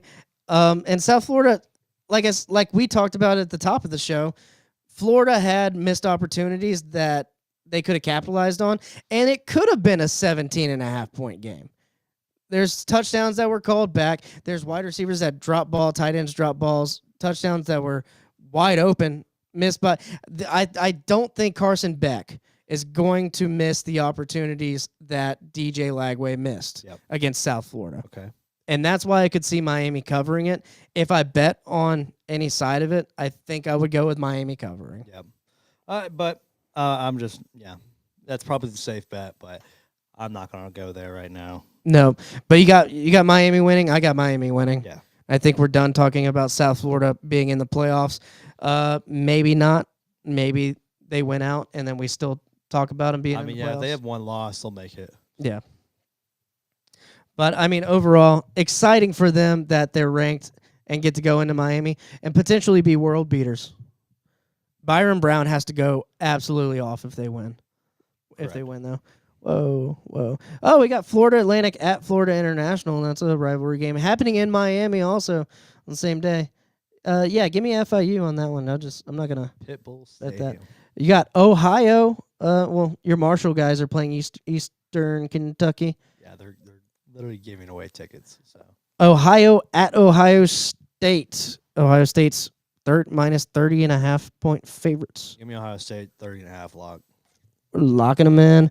I'm going to lock that one in, too. I think that's a good lock. I think I'm doing it. I'm going to lock it in. Saying they let them loose last week. Ohio State's offense looked great. Their defense, not skipping a beat. Western Michigan at number 9, Illinois, a top 10 ranked Illinois. Illinois minus 27.5 point favorites. I'm personally staying away from it. Yeah, not touching it. But I do like them. I like them to win. Like them to win big. Maybe not 27.5 points. Old Dominion, Virginia Tech. Do you remember a couple of years back when I think Old Dominion beat Virginia Tech when Grant Wells was the quarterback for Yeah. Virginia Tech after transferring from Marshall? Yeah. Murray State. Woo! App State at Southern Miss. You got a pick here? Southern Miss, lock it in. Oh. Think they're dogs here. Yeah. With the plus 2.5. Okay. I like it. Now the game we're going to be at in Death Valley, we thought this was going to be game of the week. We thought this was going to be college game day. It is not. It was supposed to be. But it is still a night game in Death Valley. They all said it too. Josh Pate said it. Game Day said it. They said, "Yep, this was not the game that we were like." They said, "Georgia Tennessee, this was not the game we were planning to be at." Things happened, and yeah. Right now, I have no logical reason to think that Florida would win this game, other than they have improved and cleaned up everything that we saw last week. 50.5. What do you think? What is it? It's 47.5. What do you think? 47.5. Under. I like the under. If you're gonna pick one, I like the under. Why? Because I think the philosophies of the two teams has not changed that much from last year. I think Florida's got a good defense. Now, LSU has a better offensive line. If Florida can't get any pressure on Nussmeier and he's able to sit back and throw, then give me the over, and LSU wins in a blowout. And it's a blowout. If it's a close game, it's going to be the under for me. But I am going to take the Tigers. I'm taking the Tigers minus 7.5. LSU just looks too good. The running backs are too fast. Never bet 7.5 though. Well, I'm not me betting on this game because we're going to be there. I'm betting on Florida. But just me on a show right now, I would take LSU double digits. I would take LSU minus 10. over Florida. I got Florida. I like the optimism. And maybe I'm trying to reverse jinx this. Maybe I'm trying to reverse jinx us a little bit. But why do you have Florida? Is it a down week for LSU? Is Florida having an up week? Do they clean everything up? I think they cover a 7.5. Yeah. Okay, so you think they cover and it's like a field goal game? Do you think they win? They could. They could. Yeah, there's a possibility that we talked about that. There's a possibility that Lagway is on, and if he's on, then we might win. But I don't know, man. I don't know. I'm like a sunshine pumper at this point. There's no logical reason why I should be saying we win this game after watching last week. All I know is I'm not going to be repping blue and orange in the game. You're going to be in your official attire. You got to be in your credential attire. Yeah. But nah. Are you going to be wearing LSU colors? No, fuck no. Okay. Literally, like on Trevor's post from last year, or from whenever he posted us in Death Valley on his Instagram, I commented and said, "Won't be in yellow next time I'm in Death Valley." Nice. And then put a Gator emoji. Well, that is something to mention. LSU's rocking their yellow jerseys. I can't be walking up and down the sidelines wearing a Florida polo. Right. I might wear a Florida hat. Yeah, you can wear a Florida hat. Wear a Florida hat. Incognitus. Yeah. And but yeah, I'm rocking with the Gators, man. It would be fun. Either way, it's going to be one of the best atmospheres of football, and that's all I care about at the end of the day. Yeah, my first time going to Death Valley at night. It's going to be fun. I might even have me some fried gator or some grilled gator, some barbecue gator, whatever kind of gator they got down in Louisiana. Yeah, I was going to say something else about this game, but yeah, no, I'm excited for it, man. The Gators have to at least look good. They have to at least look good after the debacle that was. I think this punch in the mouth is good. You were humiliated. I talk on the radio for a job. Humiliated. Oh, wow, I still can't here you say go. it right. Y'all got to quit saying yellow. It's gold. Trevor coming in with the gold. Hey, you know what, buddy? Now's the time to call in, buddy. If you wanted to call into the show to talk shit about our spectrum of colors, now would be the time. The number's there. We ain't hard to find. Go Gators. We'll talk shit this weekend. I'm looking forward to it. It's going to be a fun game. But yeah, no, I'm under no impression that Florida wins this game, other than we look like a completely different team than last week. Same time, sucks that I won't be able to watch this game. Texas A&M goes to South Bend, baby. A&M going to South Benzie. Oh, here. Beautiful sound. Mr. Sexy's Pizza. To accept, press 1. Oh, to send a voicemail, press 2. Mr. Sexy's Pizza. You're calling into college football extravaganza. You're live. Yeah, it's Trevor. I see that we've moved on to A&M and Notre Dame now. No, we'll go back. We'll go back. No, I mean, I really didn't have a take or anything. I mean, I just, I made my comment, and you guys said now would be the time to call in, so I wanted to hop in and say that, it's not yellow. I mean, it's yellow, buddy. No, it's not. It's purple and gold. I mean, it's always been that. But it's definitely not like a New Orleans Saints gold, but it's a different kind of gold. Yeah. It's called the gold game for a reason. We're not calling it the yellow game. Right. And I don't know what the public education system's like in Louisiana, but if you tell me, if I just click on LSU's colors, man, I'm looking at this right now. You know what Florida State's colors are? Garnet and gold. That's Garnet the same. That's and the same gold. analogy that I was making with the Saints. I said it's not the same gold, but it's still gold. How do you call it gold, though? It's like Ole Miss powder blues. It's still blue. And Tigers aren't even gold. They're orange. No, they're orange. Okay. Are Gators blue or orange? That's a good point. I don't think your mascot has to match your color. Yeah, but I'm saying he's green. I'm not making the argument that You it's did gold. make me think about it for a second. I was like, wait, are we going to look dumb here? But I was like, no, wait. No, that's good. I can't doubt myself. Yeah, call it whatever you want to call it. Call it whatever you want to call it. I think it's closer to yellow. Also, I was going to agree with you, Rob. I 7.5 is, I don't know, our offense hasn't looked great. I agree with your under take. I will be betting that under if it stays there until our offense can prove something. Because week 1, I just thought Clemson's defense was good. But now, maybe we weren't trying to show too much last weekend with Louisiana Tech, and it kind of backfired. And, it was just too little too late. We couldn't really do anything. We're just like, all right, we're just going to win this game. So hopefully this week we come out and we have a really good offensive game plan and everybody executes, and we're not worried about, showing too much. But I don't know. They have yet to look good, in my opinion, except for the last couple games last year. I mean, Vandy wasn't even that great. Oklahoma and Baylor. That was really it. What was your concern? Like, what were the main concerns last week against Louisiana Tech that stood out to you? Because I didn't get to watch that game. And to me, Florida's got a solid defense. That they just blew a couple plays. They substituted just like Alabama did against Florida State. They were trying to rotate guys and substitute when they did not have time to. So it was funny. I was at the Auburn game actually, but I was watching the LSU game at the Auburn game. So I don't really remember much of the Auburn game.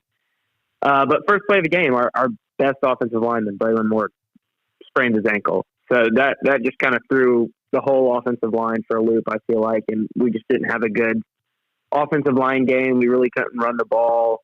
Like, Caden Durham should be able to run the ball against Louisiana Tech, and it just didn't happen. Should. And the defense was fine. Right? They shouldn't have had 7, huh? Braylon's out, right? No, he practiced. He practiced yesterday, and he practiced today. He's still going to be questionable, but BK said probable. I don't know. If you're coming back from an ankle sprain within a week, you're a different cat. That's pretty impressive. Yeah. It's no joke. They probably taped him up real good. I mean, 100%. You got a good dual threat background or backfield. That's why I think the under is the play. I'm glad you agree with me because both teams have a very strong running game. I think it's the strength. I mean, you look at Florida, they want to stay in 12 personnel. They want to stay in 2 tight ends. Hell, DJ's loving the tight ends, not even loving any of the weapons he has. He's not loving Mizell. They're only giving it to Eugene Wilson on fucking jet sweeps. I mean, I have an issue with the play calling, obviously. It's not my favorite scheme. What about what's his name that lit it up in fall camp? Is it Dallas Wilson? Dallas Wilson was out. We think he's healthy. We think he's going to play. Yeah, they've been really just making sure that he's going to, because it's also kind of Did funny. He play week 1? No. It's kind of been funny because it's just Florida just may have this fucking secret weapon that they just might fucking just throw to y'all. Yeah. That y'all have no idea what he's going to do, and it might it might bite y'all. And I think Caleb Banks is in the same boat. He's our second best D lineman, or maybe he might be better than Tyreek. Is that the guy that spit? No, that's Bet. He was transferred from Baylor, and Billy is not suspending him. So they're taking the Michigan philosophy. I mean, he still can't play. They're going to take their decision. Correct. Yeah, I don't think so. If you get ejected, yeah, he's done. But he shouldn't be play. He should be a backup. Really, he's not. I don't think he's an edge guy. I think he's an interior defensive tackle.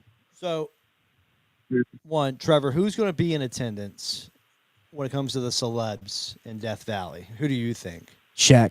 Any predictions? For this game, I don't know. It's a little early in the season. I don't know if it's going to be like when we went to Ole Miss, or when we went, not to Ole Miss, but to the Ole Miss game last year when it was like Odell was there. They had, set it off. I mean, hopefully the environment's the same. Everybody, they're playing Set It Off and calling Baton Rouge and all that. But I don't know about the celebs coming out. I think Shaq DJ'd at Fred's that weekend we went last year. I think that's why he was there. Snoop was there last year, too. I'm pretty sure Odell's banned. I think that came out pretty recently because of the whole, passing cash out at the national championship. I think he finally got hit with that. That's right. Yeah. Wow. Yeah, I think that just came out within the last year, so I'm pretty sure he's banned from LSU games. That's pretty badass video of him slapping the money in the hands of the players, though. Yeah, it was cool. That's It pretty was cool. Like when I Stupid. first saw it, but then I was like, "Wait, we can't do that. That's Yeah, not like allowed." whenever he's doing that, it's just like, I mean, I feel like the players even know it's like, I can't take this right now. It's like you were handing them like a brick of cocaine and just saying, go fucking crazy. It's just for the video. It's just, those were fake notes just for the video, just for the clout. They know it. It was so funny seeing Zeke like babysitting him too in the locker room after the game. That's good shit. I mean, yeah, I'm excited for the atmosphere. Hopefully we can get there early enough to where I can check out some of these LSU traditions. I'm a big college football tradition guy. I mean, FSU, I watched the band come in. And come in what? Come in your mom, dude, the idiot.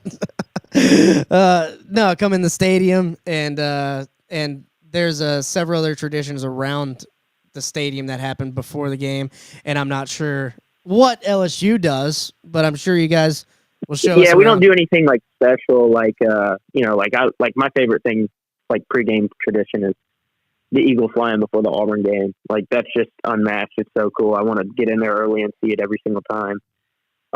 But Chief Osceola is really cool too. That's a close second. Yeah. I just don't think anything's going to beat the Eagles. I mean, we don't have anything like that.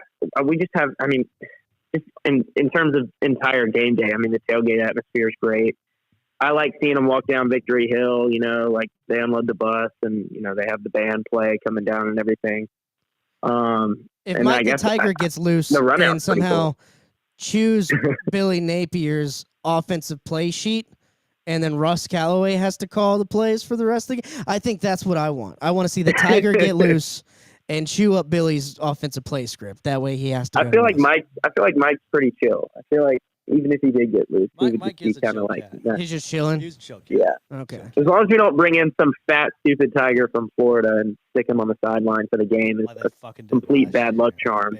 We're gonna like we did with Bama. We're gonna have a live gator, a live alligator on the sideline. See, that's so normal. I feel Dude, like that'd be kind of sick. That would be sick. Yeah. But, so why does LSU win this game? Why do we win this game? Our defense, I think. Unless here, I'll tell you why Florida could win this game, and like the reason that they would. We're going to bring the pressure. Blake Baker's going to bring the pressure. We're going to leave guys open. If Lagway can find those guys and quiet down Death Valley early, I think that's how Florida pulls away. And then I think the opposite for LSU. I think if we apply the pressure like we did against Clemson and our defense plays to the level that they did against Clemson, then I think we're going to pull it out. It's not going to be – and I guess I can add another thing is our offense. I guess if they somehow turn it on and look like they did at the end of last year, that would be how we win the game.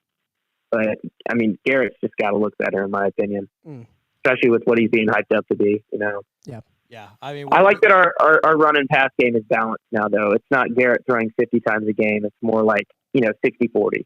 What you have to do, one, you have the guy to do it with Cade, but also two, you just can't open up anything in your passing game if you don't establish the run, which, like we've talked about it many times, outside the top 100 in the run offense in the country last year, that just can't happen again. It just can't be a situation that that's going to be if that's what happens. But I think the linebackers of LSU is what really makes the difference here in this game. I think it's just the guys that you have. And they were quiet last week, and that might have been them being told to just take it easy. I don't really know if that's exactly true. Just because it's a football game at the end of the day, it's kind of hard to tell a college kid like, hey, don't get hurt, take it easy. But it's also unfortunate. That's what I'm making myself believe because I didn't see a lot of Harold Perkins in week. So I'm like, okay, maybe they were told to just, take a step back. But it's also unfortunate because you have shown, at least you would think so, the best of the best that you are going to come and bring in on defense in that Clemson game. You're showing just about everything that you're going to be doing. So Florida has seen just about anything that you could throw at them. Mm-hmm. I think both defenses, and they should be ready because of that. Yeah, I think it's the under. That's why I'm saying I think it's the Florida's offense is predictable. LSU's offense is somewhat predictable. I think both defenses are the strength of both teams at this point. I think the under looks good. Yeah. We're rooting for the under. That's good. All right. We're gonna move on. Thanks for calling in. Call All right. in anytime. I bud. think Notre Dame's beating A&M.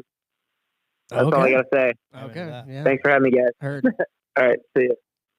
On that note, though, Notre Dame has to win this game. And this game means a lot more to Notre Dame for the reason of Notre Dame plays Arkansas and Boise State after this, and that's their only equality opponents after that game.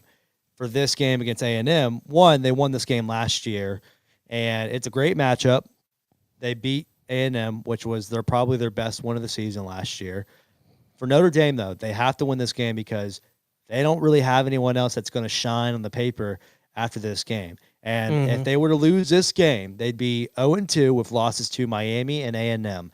And none of the teams, as of right now, on their future schedule are ranked. So even if they do run the table and go 10-2, those 2 losses are against your 2 quality opponents that were ranked. And that's saying, well, that's pretty bad. The ones that did matter, you didn't take care of business. And now that's leaving you on the brink of not having a fighting chance. For A&M, they have that schedule all season long with LSU and Florida and Texas and the entire crew of the SEC. So this game just means way more for Notre Dame. It just means they more. They don't have any chances to prove after this, like, hey, we deserve to be in the playoffs. For A&M, they lose this game, they have plenty of SEC opponents that are going to show and be great for them. But right now, 0-1 with a loss to Miami on the road. You get them coming to South Bend in a night game. And they're kicking themselves after that loss. That is they had it won. They had it won. They should have put it away when they had the chance. Just couldn't do it. I agree with you. Yeah, I think this game is big for Notre Dame. I think Marcus Freeman gets it done, though. You got it done in Kyle Field last year. That's a big hats off on that. I think it's going to be a great game either way. But I think I'm going to stick with Notre Dame because, I don't like A&M, and, I'm not big on Marcel Reed. So, and I've also I think Logan's in the same boat. I think we are we pumped our brakes on Texas A&M a little y'all bit. jumped off that boat too quickly for me. I was ready for all season just to come at y'all. No, we saw. I technically still can because I was the captain of this ship before y'all hopped on. No, I'm not hopping on a anti-Texas A&M train. I'm just hopping off of the Texas A&M train. So I think Notre Dame gets the win. I think it's a close game though, for what it's worth. Seeing what they did against Miami, I'm not gonna say it's a blowout by any means. Yeah, can't lock it in. I just don't. I'm not feeling it. It's gonna be a great game. Yep. It's kind of upset I can't watch it. We'll catch it on the highlights after the game at the B&B. I don't think we have too many games left after that one. Yeah. Duke and Tulane. Yeah, Duke and Tulane. We missed the South Carolina Vandy, baby. Give me Vanderbilt 6.5. Locking it in? Locking it in. I'm locking it in also. Give me Vandy 6.5 with the points, baby. Give me Tulane 1.5. I think this might actually be our shot game. No, I want to lock this into. This is probably going to be my final lock if we're going to do it. If we're going to do it, then we do it big. Then I'm gonna lock Tulane in also at 1.5. But Logan chose Duke. He did choose Duke, and today in the text message, do we want to confirm that? Do you know for sure? I literally confirmed it. I said Duke to do what, and he said beat Tulane. I was like, okay. So yeah. No, I got Tulane, man. I got Tulane all day. So yeah, he's choosing Duke. Okay, so shot game, and we locked it in. Did you lock it in? Tulane. Okay. All right. Good. I mean, if Duke wins, then he's just getting lucky on the shot games. Boston College. Well, he owes us a shot right now. He owes us a shot. He do be owing us a shot. Yeah, I think that brings us to the game of the week, Justin. And we can wrap this episode up on this weird day across the country. So let's go ahead, bring it to Texas and Georgia. Or not Texas, Tennessee at Georgia at Tennessee. Holy fucking shit. Get through it there, buddy. All right. We're trying. 6 versus 15. This was the plan B for the college football game of the week all across the country. It was supposed to be Florida and LSU until Florida said, go fuck yourself. We can't beat USF. Our season's over. We're going to let Georgia and Tennessee have the ropes this week. And Tennessee, this game, I don't get up for this game. And then Joey Aguilar said, I'm a much better quarterback this year than you guys thought I was last year. Which hats off to him in that. But I haven't gotten up for this game ever. Like, this is going to be the third time, I think, that game day's gone to this game. And in the past, 5 years, each time Georgia wins it by 2-3 scores, I don't get up for it. But those 2 times were in Athens, which I think Athens is the most overrated college football stadium in all college football. And Have you been? No. Have you ever been there? I ain't never been there. I don't want to go there. I have no desire to go to Athens, fucking Georgia. I mean, my fucking team play there. I had no desire to go to Athens, fucking Georgia. But Tennessee and Nayland, Rocky Top, if it was a night game, I'd roll Vols. But day game, I'm like, boring. Give me Georgia. Yeah, something about this game has me picking Tennessee. I think they're rolling, but Georgia typically does what they do, and they quell the fire. They put some water on that fire. That is a good Auburn team or a good Alabama team. For some reason, Georgia, not even some reason, it's the Will Muschamp defense. It's the Kirby Smart, run it down your throat, pop you in the mouth style Logan football. also picked Tennessee. They picked Tennessee. He also picked USF. I saw it. He had some bold picks, bold locks this week, which, you got to be smart about your locks. This one, I think I've already spent all my locks up, so I'm going to go Tennessee with Logan. And I just hope the Vols, because with Aguilar, I think he's playing at a high level right now, and if Heupel's offense can get going and not get stopped, they'll be good. But then I'm not sure about it. I want to see it happen. I think Tennessee's offense can put up the points necessary to beat Georgia, though. Beat Georgia. Yeah. Yep. It's entirely possible. Entirely possible is right, yeah. Entirely possible, guys. I think Joey Aguilar's a great quarterback. I think he's really shown. Mm-hmm. Yeah. And I'm still I like Gunnar Stockton, but I still want to see more from him. I want to see more. And maybe we'll get it this game. Well, I mean, I'm assuming we're going to be watching this game at whatever tailgate we're at. This is going to be the game that's on. So a lot of tailgates, a lot of food. Yeah. It's going to be college football this Saturday. We'll be getting swamp ass in Louisiana. 94 degrees with 33% humidity. Make sure to drink water. Make sure to wear shorts. Don't wear pants. Don't be a dumbass. Yeah. Thanks for sticking with us, guys, through the technical difficulties. Looks like our camera finally went out on us. Fuck, are we dead? No, we're not dead. They can still hear us. That's fine. That's fine. They still got the... It's basically like your radio show now at this point. Yeah. Week 4. That is... Week 4 is when College Football Extravaganza has its best show of the year. Hell yeah. So far. That next week, College Football Extravaganza will have its best show of the year. Mark my words. That's the promise. Tebow gave us one promise. I'm giving you this one. Guys, thank you again. We're out.